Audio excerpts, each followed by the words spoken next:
My name is Dylan O. Rothline. I'm Asperger's, blind, in a wheelchair, and I have non-epileptic seizures.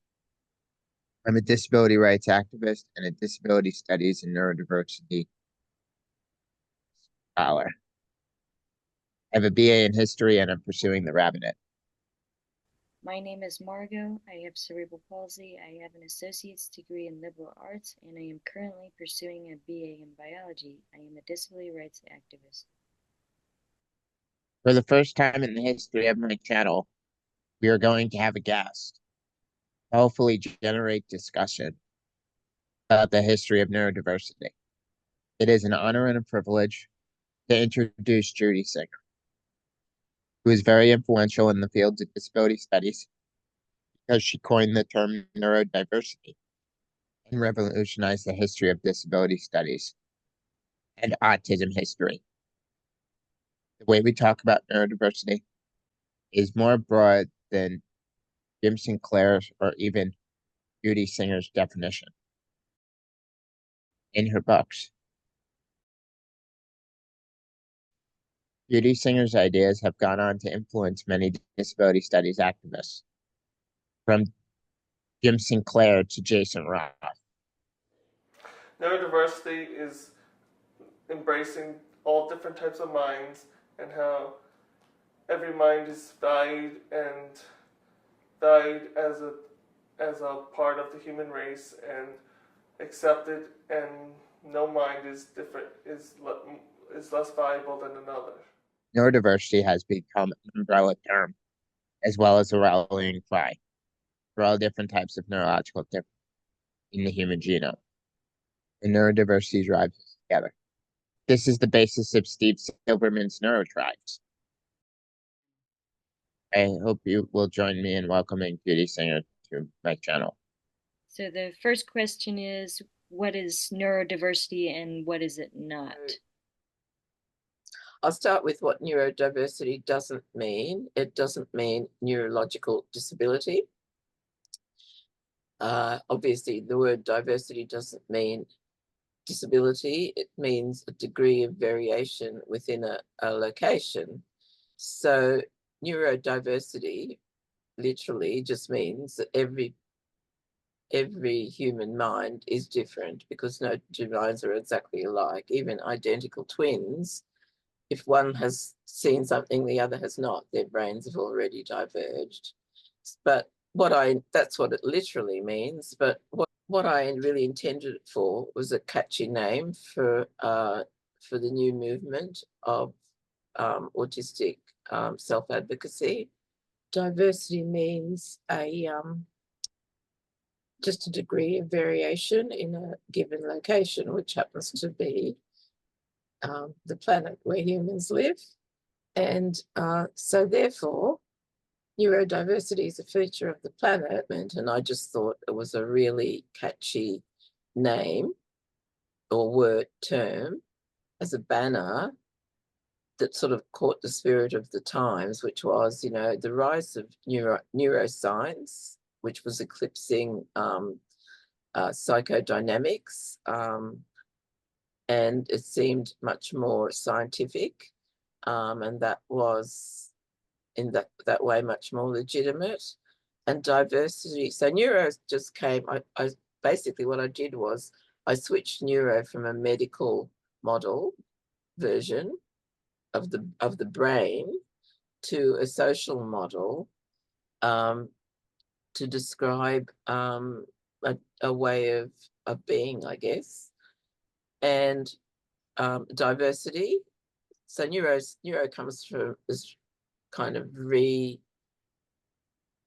remapped from science and onto basically the green movement, ecology, the rise of environmentalism that says that diversity is a good thing for humanity, and it's important for sustainable, just as biodiversity is important for a flourishing ecosystem, so neurodiversity is important for a flourishing society, human society.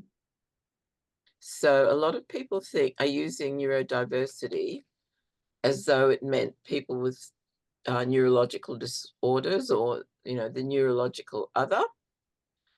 And that is not what it is. It refers, diversity refers to a place. It's a fact of nature. And I'm just trying to think of where it came to me from. Oh, I know. This is a long story, and longish story, but it all occurred to me. I was at some discussion group about the Ten Commandments, and the rabbi bet us that we couldn't come up with a better Ten Commandments than God had. And I thought, oh yeah, I can do that. So my first commandment was, honor diversity, lest thou endeth up like unto the cactus in the desert. And the rabbi pretended not to notice, but so that made me feel very resentful and annoyed. And I thought, I'm sticking to it, you know, and it always stayed with me after that. So that was my idea, to put neuro together, reclaim it from you know, pictures of brains to social activist concept and diversity. I love that story. Oh, good. And what I intended it for was simply a name for the movement, well, which was based on my membership of the Autistic Self-Advocacy Movement.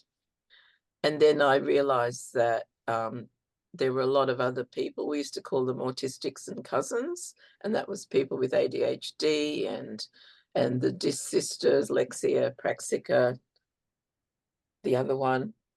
Yeah, Dylan And, has all three. well, I've got a couple. I've got two.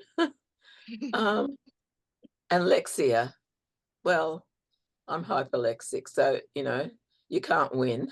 You get a diagnosis anyway. I'm a really good reader. So the next question is, what is neurorealism? Well, it's neurorealism has absolutely no place in the neurodiversity discourse or conversation. Neurorealism is, I looked it up, it barely exists except in some obscure science. So it's got really nothing to do with our paradigm. I did use it once, and I just got back. Yeah, so I did use it once, but I got a huge backlash because in politics, realism is a very right-wing concept, and that is not what I meant. What I actually intended, and I think that is my view, that neurodiversity is not just everything is inherently good. Well, realism has got two meanings, and one of them is seeing things as they really are. And, you know, if you stand up in a tsunami in the waves, you're going to get washed over. That to me is realism. If you go out in the rain, you'll get wet.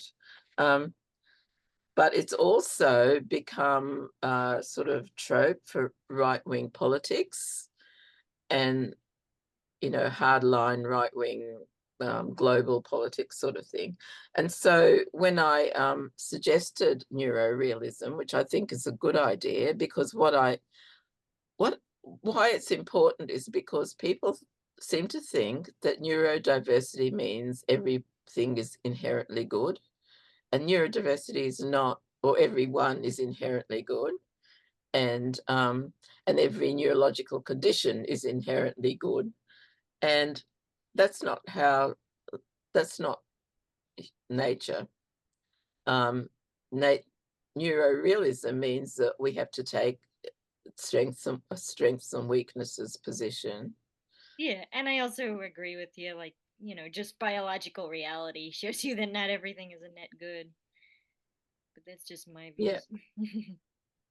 So yeah, it's about we have to take a strengths and weaknesses approach.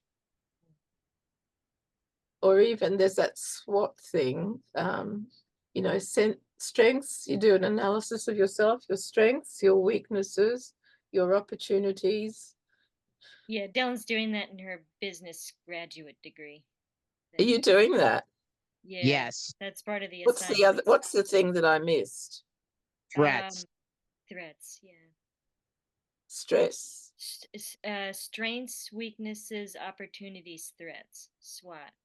They shorten. Right. Yeah. Right. So in terms of neurorealism, it's just a real shame that it's already been taken in a negative sense by the political right, because it would have been a good word. So, a neurorealism actually has been captured by neuroscience instead. So, good luck with it to them. Neurorealism to me should mean that we all have strengths and weaknesses, and it's encapsulated by the serenity prayer. May we have the serenity to accept the things we cannot change, the courage to change the things we can, and the wisdom to know the difference. That to me is realism. What did you think of Jim St. Clair's Don't Mourn for Us? I thought it was really brilliant for its time. I think it's dated, but only because what he's talking about is now so widely known. First by the autism advocacy movement, and then the neurodiversity movement, which has now got global reach anyway. My only thing with it, which is not really a problem because it was of its age, was that it needs to be gender neutral. You know, he used the male pronouns, but you know, that's the thing of its time. I think it was really good.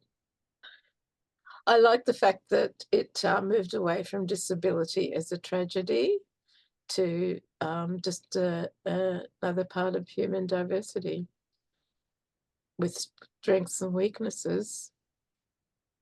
For all of us have strengths and weaknesses.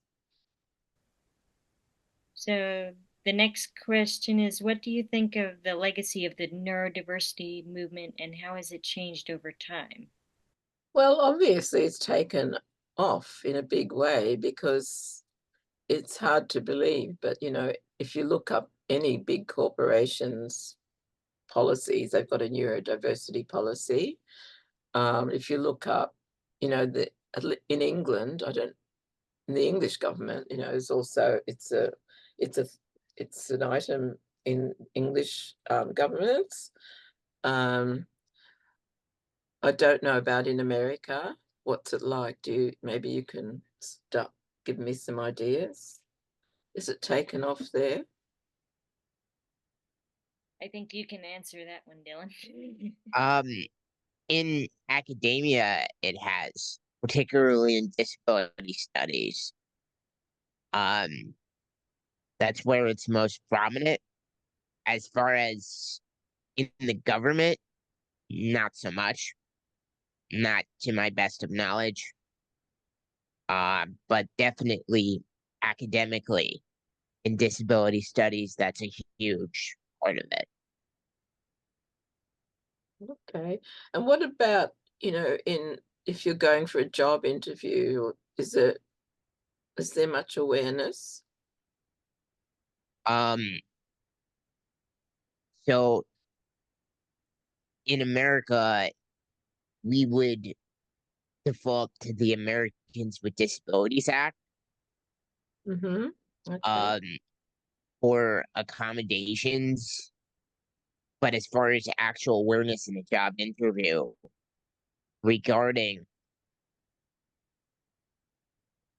the brain of it, some DEI initiatives I have heard it's rare you bring up neurodiversity, but that's a very rare thing that gets brought up. Um, but in general, um, no, you know, that's usually things like a job injury or seen as an ADA issue. And Mhm. the, Is that American Disabilities Act? Yes. yeah, Oh, clever me. Go on. Yeah. Here it defaults to disability as the main legal term. And then neurodiversity seems to be a thing that's mostly discussed by autistic people themselves here, although there is a new thing of like thinking of cerebral palsy, which is what I have as a neurodiversity too. But that's within maybe the last 5 years I've seen that. That cerebral palsy is As a neurodiversity because it affects the brain. It's a brain yeah, injury. yeah. Yeah. Well, neurodiversity, I mean, neuro refers to the mind body. And so cerebral palsy, as far as I'm concerned, is definitely part of neurodiversity. I mean, in fact, getting back to what we said before, it's a disability, neurological disability, because everyone is I mean, the planet itself is neurodiverse. So we're all can sit under the umbrella of neurodiversity.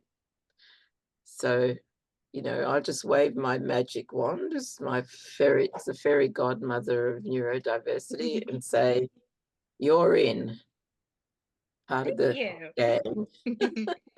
Thank you. I take that as a great compliment. And so will many of my mentors who It's will not a be watching compliment, it's a reality. this. Sorry, I No, I interrupted I you. totally get it. I love it. I love it. So positively, there's much greater awareness and it's always growing, at least in the Anglosphere and the Northern Hemisphere. In Australia, it's very galling, but I'm just virtually unknown. And although people all know what neurodiversity is, this is just me feeling a bit sorry for myself, but we Australians have got a very colonized mentality. And so if it hasn't happened overseas or if it's not done by someone in England or America, we just don't take it seriously. So I've got practically no recognition here at all. It's all up in the north. Ow. That sucks. Ouch, yeah. That So really I hope sucks. some Australian people see this and start agitating or something. They probably will. Or at least at the very least you'll have our American fans to back you up. Yeah. Oh, that's nice. That's lovely. Yes. And what else did I want to say? So the other thing I want to say is that, like all movements, it's going to polarize. That's what humans do. It's part of our evolutionary development. Um, but it's just based on the fact that, in our ancient origins, when the group got too big and there was not enough protein in the area that they occupied to to sustain everybody, the lack of protein made people very aggressive, and eventually they split. And then the tribe moved on and conquered another place. So, and I guess it's the same process with neurodiversity. And there's infinite space to move on to in cyberspace. So we've got this major polarization where which is, it's called the dialectical process of change. And, there are people who hate neurodiversity and they're, a very vocal community as well, or they hate the concept of neurodiversity or what they think the concept of neurodiversity is. It's true. I also think they just have issues with the activists themselves, not necessarily the term, but with certain ways that it's used, and then they blame the term for the behavior of whoever's Yeah, I like think the that's a really messenger. good point. Yeah. Hmm? Yeah. Yeah. Yeah, well, we're all bad. All humans are inherently partly badly behaved. That's our strength. Otherwise, there'd be no drama or literature or movies or anything. That's true. That is true. And then the last question is, how does neurodiversity affect the lives of those that are neurodivergent from the perspective of cultural expectations? So, are you talking about the neurodiversity movement and how it affects the lives, or the state of being diagnosed with a neurological disorder? You can answer that however you want, but let's try it from both perspectives. Okay, that's good. Well, from my experience, it's a huge, massive relief because, and I'm talking from my own experience as a neurological outsider who um, who was not recognized. And, people were always saying about me, oh, the child is too shy. The child thinks too much. That was before diagnosis. Um, and the teenager should get a boyfriend. Um, and so to know that, so it's also about the function of disability in society. I mean, the disability label was developed in the Industrial Revolution, or became heightened in the Industrial Revolution.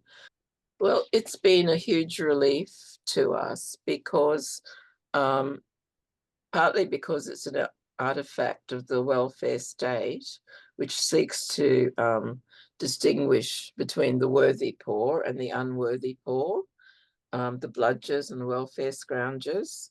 So when I was younger, and when all of us were younger, we found it difficult to get jobs and hold jobs. And thus, we were put on a very rigid welfare routine to save the state money.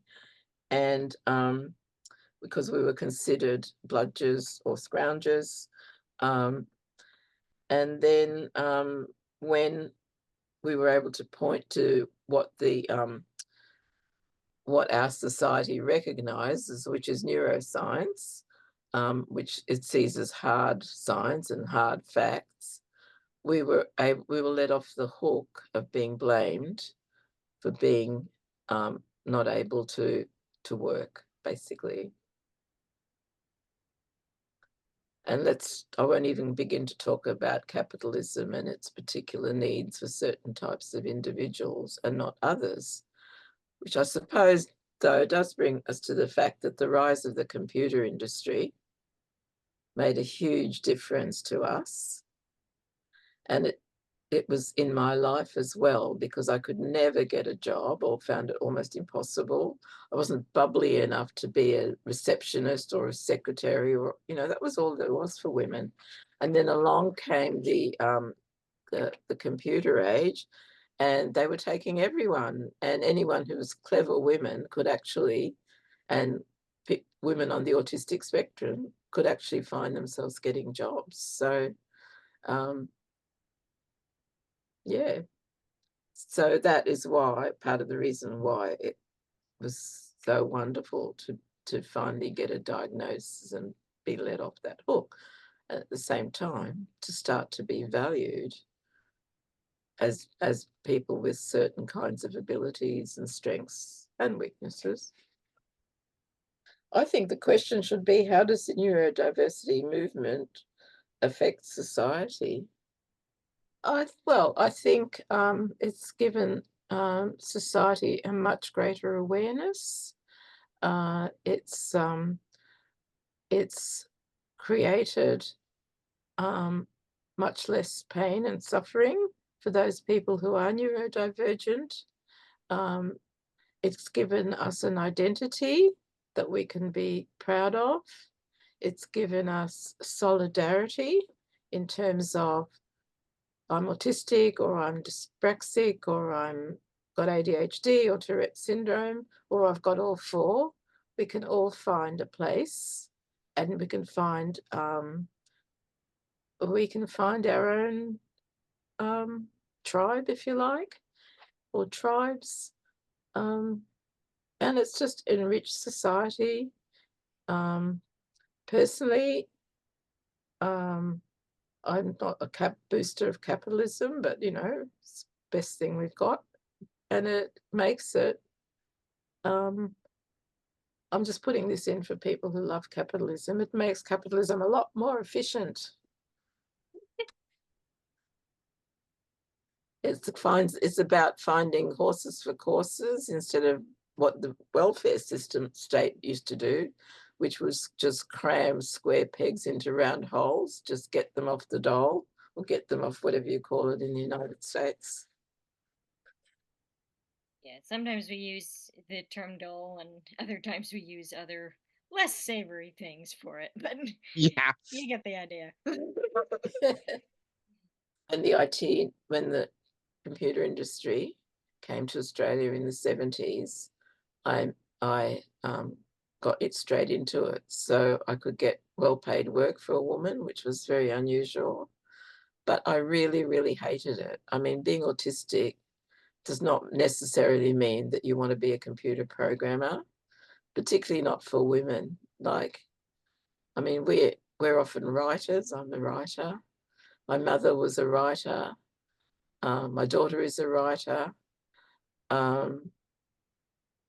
I guess because that's how we can express ourselves. But unfortunately, I'm the only one. My mother's got mountains of stuff that she's written in mostly illegible, and you know, her distress and everything about being excluded because I mean, even I didn't understand her or what was happening with her either. I wasn't sympathetic to her problems. I didn't know what was going on.